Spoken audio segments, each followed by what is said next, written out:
Good evening. Thanks for joining me for another night of Facebook Live. Also, I want to recognize those that join me on the replay from YouTube and or SoundCloud. I am your host, Tricia Bray Smith, author, educator, and public speaker. And tonight we have our special guest host, Miss Amani Aisha. Hello. Hey, Tricia, and good evening, everybody. I'm excited to talk with you tonight. All right, it is indeed a pleasure and honor to have you with us. As tonight, we're here to discuss money and marriage. And guys, let me tell you, I am in no way an expert on either one. So we got our work cut out for us tonight, but it is just a blessing to be here with you. I thank you guys for sacrificing so much of your time to be here with us every night as you do, as you make being here worth it every night, worth the sacrifice to stay up and be here. If you haven't already had an opportunity to check out my website, you can check out my website at www.triciabraysmith.weebly.com. Again, that is www.triciabraysmith.weebly.com. So we're gonna get ready to get started tonight, as we know that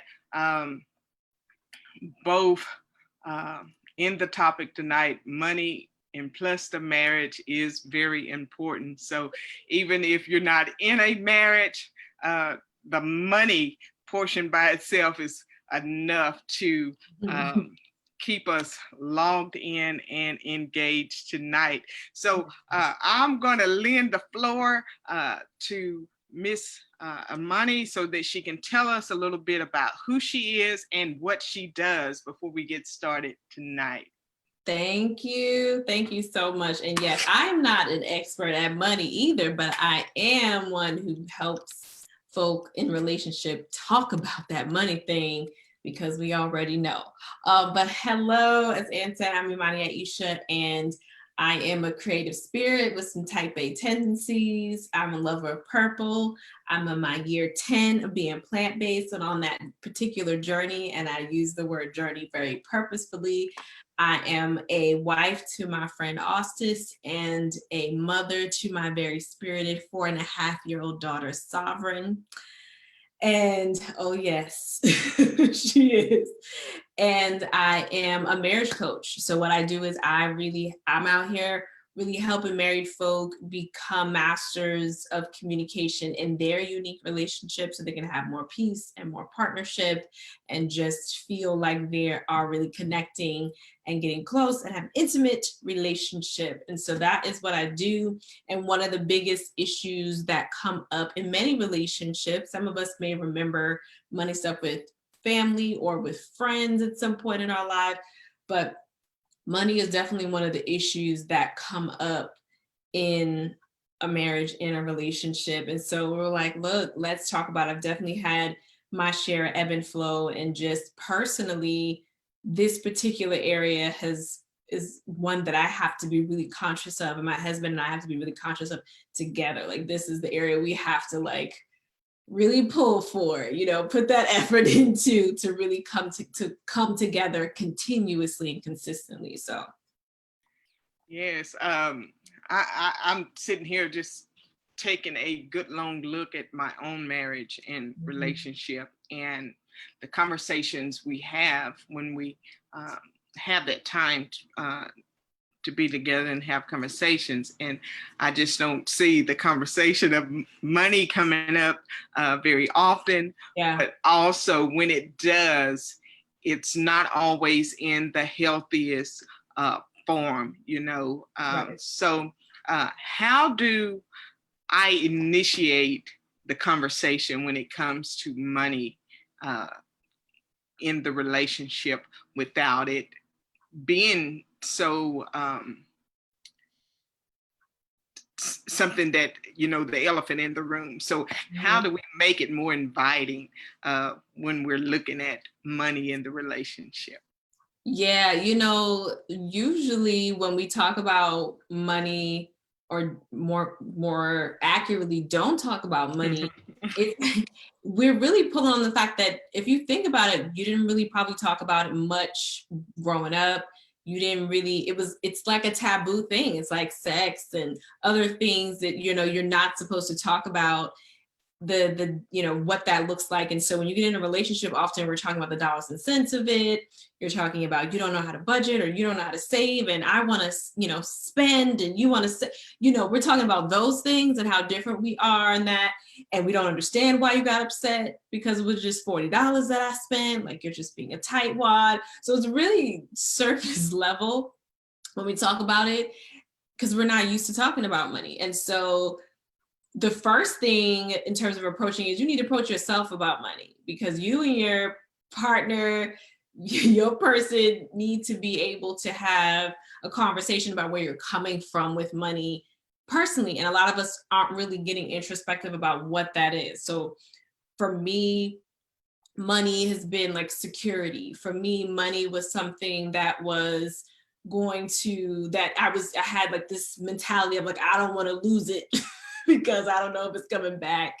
And I would worry, and it was a lot of anxiety. And I'm bringing that into we're bringing it, if you're like me, if you're nodding like, yes, that's me, security, and hold on to it.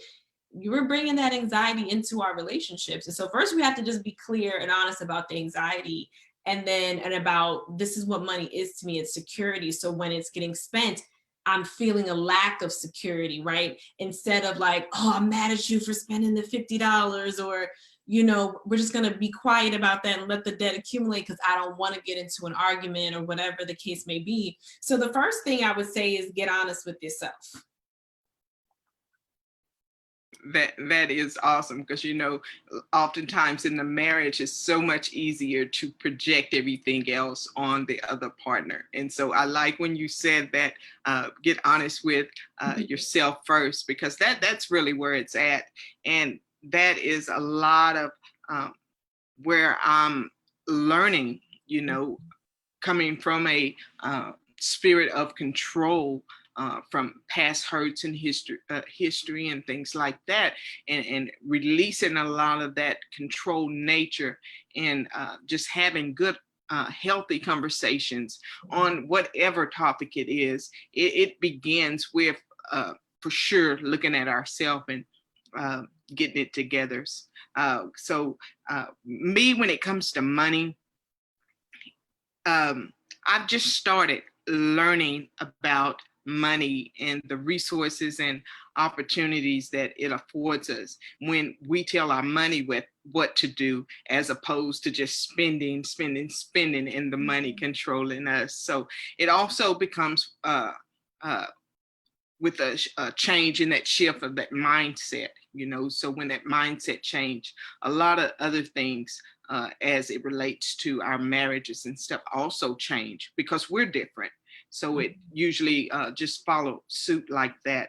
Now I hear that money is a high risk factor for divorce. So why do, and I know you probably get that often, but I'm just curious to know if saving the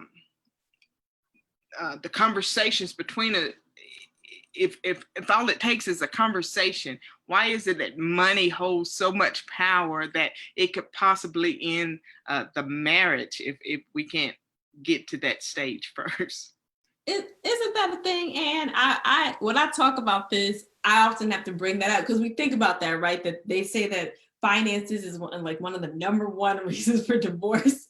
And conceptually, that sounds like, really, people divorcing over money. But it does go back to the fact that we're not talking about just money. Like, for instance, back to my example, having to realize that money meant security. So if I have a spouse and we're not talking about it, and we're not collectively being stewards over our money and being honest about it. People have secret stashes because they don't trust their partner.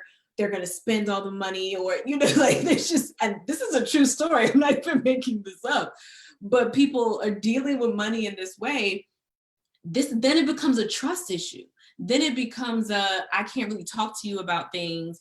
I don't feel that I can build with you, because let's be honest, money is part of the way that we building wealth, investing in homes together, investing in whatever you're going to invest in together.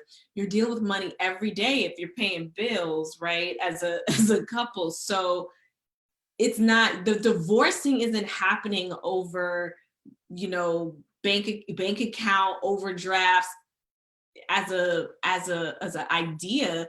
The issues become lack of security, lack of trust, bridges, you know, not bridges, walls being built so you're not talking to each other about other things that are important. Because if you're not talking about money, then you're not talking about other things that are vulnerable.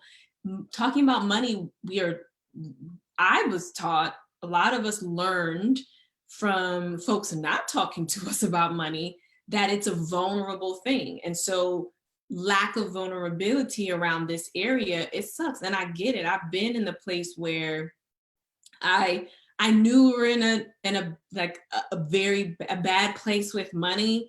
And I was like, I don't really want to address that though. So, okay, you do this thing over here. I'm just like, I'm just going to go about my life. And we weren't having the conversation, so they weren't going to get better. And sometimes folks may be stressed about that. You could still talk through what's actually going to happen without you butting heads, even if the situation feels stressful. So it's not because the situation feels stressful, now you can't talk about it. So the thing that breaks up the couple is all the other stuff, and it's that trust, it's that lack of security around, like you said, not having the conversations that we need to have around money, or running away from the conversations that we need to have. Yeah, I think you're there talking, and it's almost like you're looking at me. looking through my glass house. Yeah. But it just goes to show how common some of these things are, guys. It just goes to show how common they are. And even if you're not in marriages to where you're having issues with money, some of it is, I found that some of us, with the relationship with our children, especially adult children and things like that, those are also other areas that play a major role when it comes to our money. And we say marriage, but that's any relationship, any commitment to where someone else is dependent on us, especially as it relates to finances, because we know that we need the finances to survive from day to day. You guys, I appreciate some of you guys that I see you just logging on. We appreciate you joining us tonight. Tonight, my special guest host, Miss Imani Aisha, is here to talk with us about money and marriage. Go ahead and like and share this video as you're logging on. And we appreciate you taking out the time to join us in this conversation tonight. So I'm just sitting here thinking about everything that you said, and I'm taking it all in. What I found that was helpful for me in my marriage, because we are a blended family. We're just 9 years in now, and so I came in the relationship a mother of 2, and then he is a father of 3, and all of our children are grown now. But still, even with my 2 children, you know, there's obligations and things that I still have with them. They're college students and things of that nature. And they still require some financial support, even as grown young women finding their way through adulthood. And then also, you know, sometimes on the flip side, even with his kids. And so a lot of that, you know, I've never really tried to control that stance on it, but I knew that my habits were unhealthy coming into the relationship. And I learned also that my spouse's habits with money were also unhealthy. So that is a recipe coming together for disaster if we're not careful.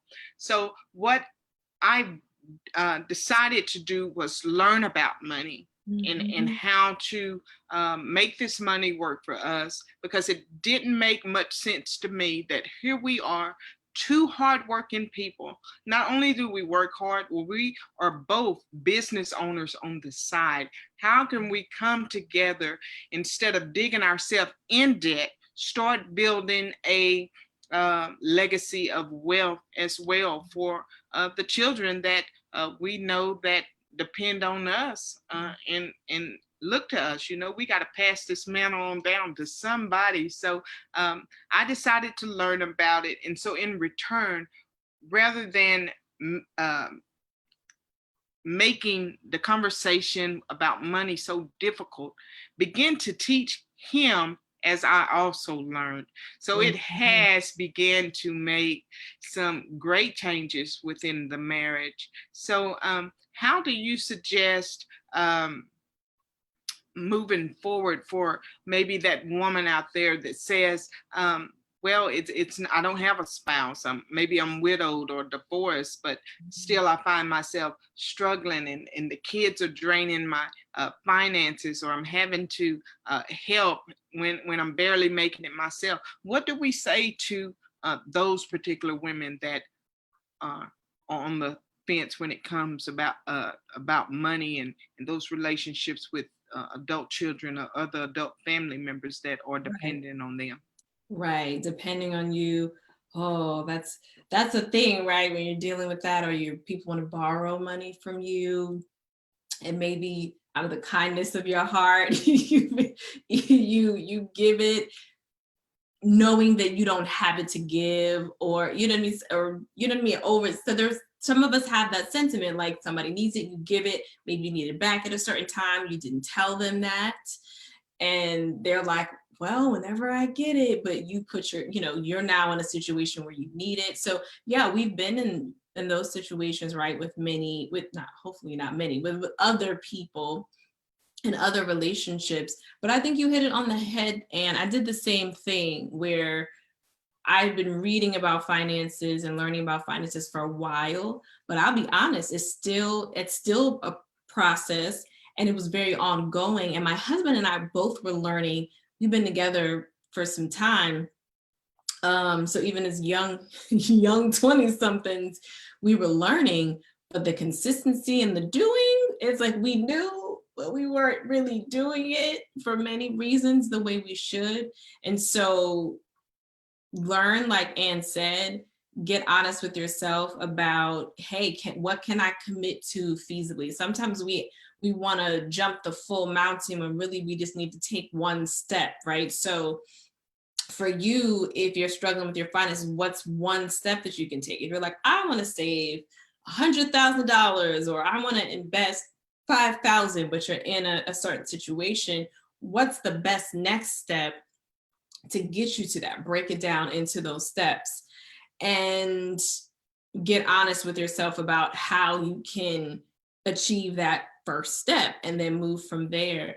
And if you're dealing with children, I have a young child. I'll say this, I don't have an older child yet, but I have been an older child where my parents, college, and after college, and the struggle was real.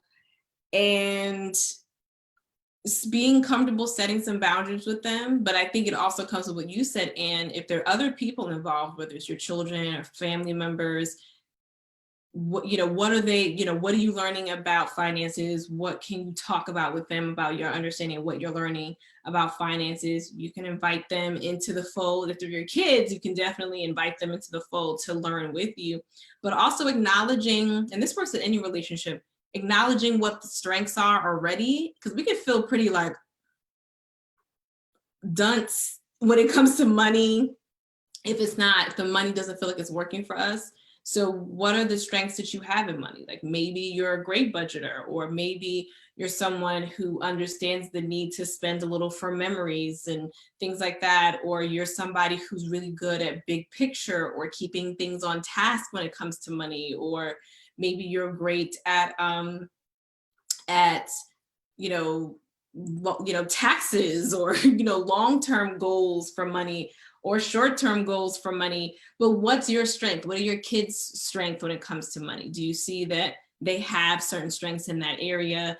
How can you bring those strengths out? And sometimes it's just when you don't have whatever your strengths aren't, either you look to somebody in your life who does have that strength, or you go and seek it out, right? So the same thing with the knowledge that you're saying to seek. So I said a mouthful, but I'll say, learning, like you said, being honest with yourself when it comes to money, and just taking the next first step for yourself and give yourself some grace. Set boundaries with people in your life, even if they're your kids. My parents definitely set boundaries with me, and I was like, okay, this is what am I gonna say? But okay, Yes. until I got my independence, more so, set those boundaries, and see where your strengths are, and then the people that you're around, that you're exchanging money with, what's their strengths? Can you guys pull that together in some way? Yeah. I know in my first book, Recreating a Better Me, that was one of the first lessons that I taught there in chapter 1 was about financial education. And I felt like that was important because we live here in a high poverty area, and financial literacy is just something that was not discussed in the home, and we did not discuss it in our school. So coming up in school, it wasn't discussed either in school. But I'm curious to know, because like I said, my children are grown, and I know that a lot of the women in my circle have younger kids, and then some have older kids that are growing on up and going to college and things of that nature. At what age can we start, or should we start initiating the conversation as it relates to finances in our family?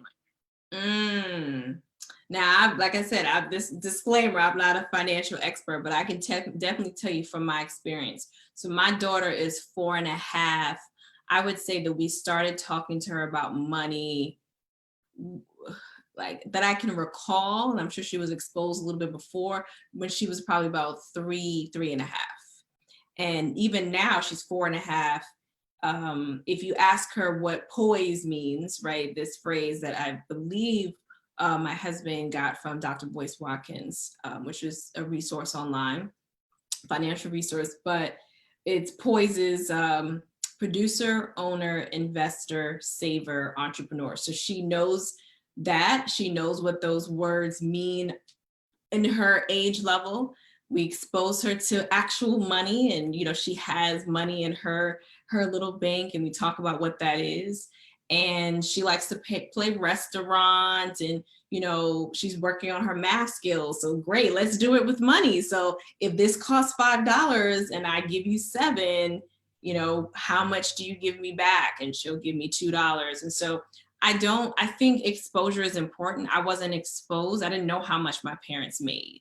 And you come from a whole, like, that's not a child's business, but I didn't know even roundabout. I did see my dad budget by hand. I did learn how to balance a checkbook, write a check, right? So these very basic things, but it didn't teach me about money. And I don't know how much my parents even knew at that point about financial literacy. And what they did know wasn't imparted to me with any intent that I can recall, right? So I say there's know your kids' age. It's never too late. If they're older and they're about to leave the nest and do their thing, talk to them about money, help them set some responsibilities with that. My parents did do that, for me. I had like little jobs here and there and what to do with money, but it's, you can start them. If they're young, you can start them young, For sure, guys, because it is important. And I know that some of you guys with some of the younger children, you're just learning yourself, having these lessons on finances. And so it's okay. It's never too late to start. All that matters is that we take the time and learn it and do start.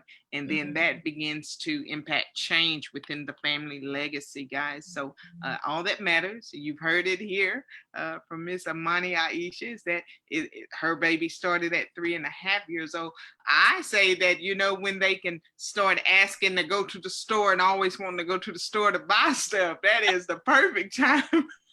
When they can ask mommy, give me $1 or something, and where they're going, they want to go to the store to shop. It's time then to start initiating the conversation, because we spend so much on toys and the clothes and the shoes and everything that for superficial things, the external things. But guys, we really have to start shifting that mindset to start thinking long term, as opposed to money, and establishing those more healthier relationships with money and with the people that are important to us in our lives.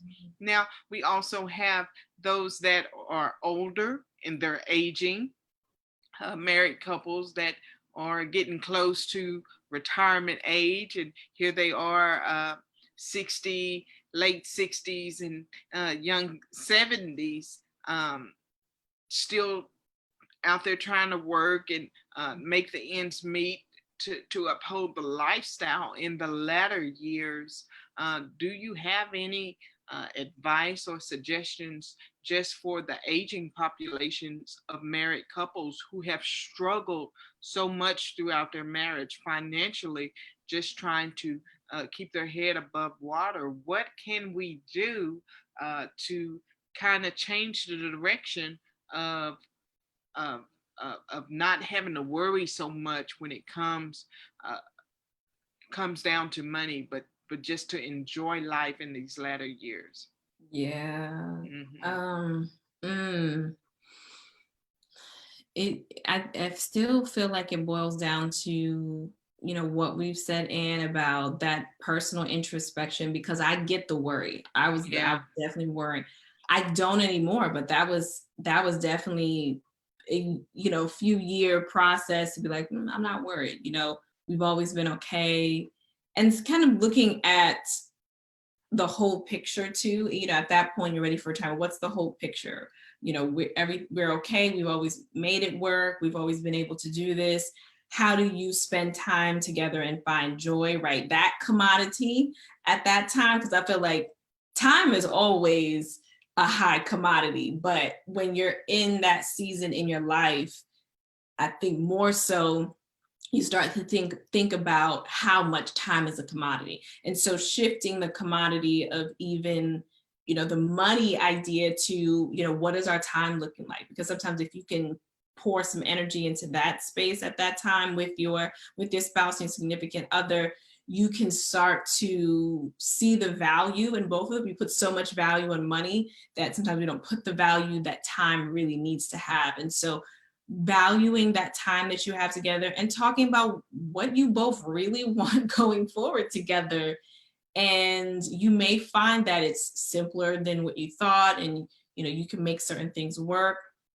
So really talking about, instead of going through the emotions and always feeling like, okay, we have to work, we have to do this, we have to pay this bill, we have to be in that season in your life is an opportunity to make some choices for yourself around what are our right now and like short-term goals. What do we really want? And what will it take for us to get here? Do we really need to be working? Can we work with what it is that we have? So start asking yourself those kinds of questions at that point, I would definitely say. That is such good advice. I appreciate you sharing that with us. And as we are getting ready to wind down, what kind of books and or resources do you have available for someone who wants to know a little bit more about you and maybe connect to see how they can maybe look at their situations a little bit differently? Yes. So I always love a direct connection. So feel free to write me a note. My email is imani@imaniaisha.com, and imaniaisha.com is my website. So imani@imaniaisha.com. You can definitely send me a love note. For those of you who are married and really want to delve into how to communicate differently, whether it's about money, whether it's about getting through conflict with ease, whether it's about feeling like you're being heard, feeling like, you and your partner are able to connect. And you love to read, I definitely have my book, What Your Mama Didn't Tell You About Marriage, on Amazon. And if you're really interested, send me a note if you want a signed copy from me, and I can do that. And I also have a Wifepreneur edition. So for those of you who are in business and also in a relationship, this is the edition for you. So I have those as well to be resources for you to pour into around communication in general, but money is definitely part of that conversation. Awesome, guys. I did put her contact information there in the comment section for you guys. So feel free to reach out. Feel free to leave comments. We'll check the stream, the comment section as we close out tonight. It has indeed been a pleasure to have you. I think that I'm helped.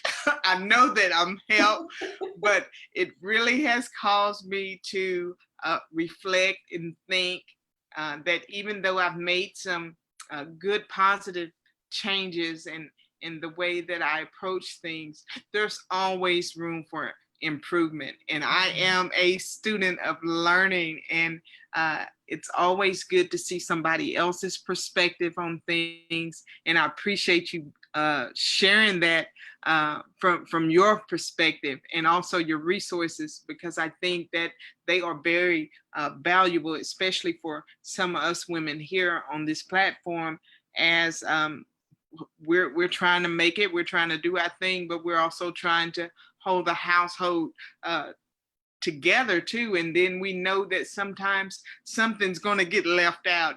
Sometimes we're trying to just do too much, and something's going to give. We're going to be giving our attention more somewhere else a lot of times, and oftentimes it's the husband that's getting neglected. I mean, I just have to be honest about it.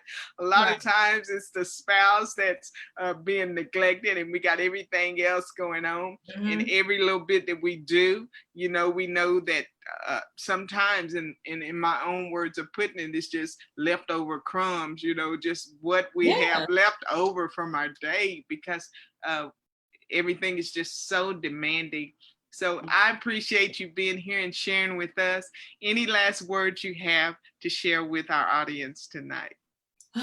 Thank you, because you and I, we keeping it real here. This is our real life and things that we've had to go through too. So you're not alone in your progress.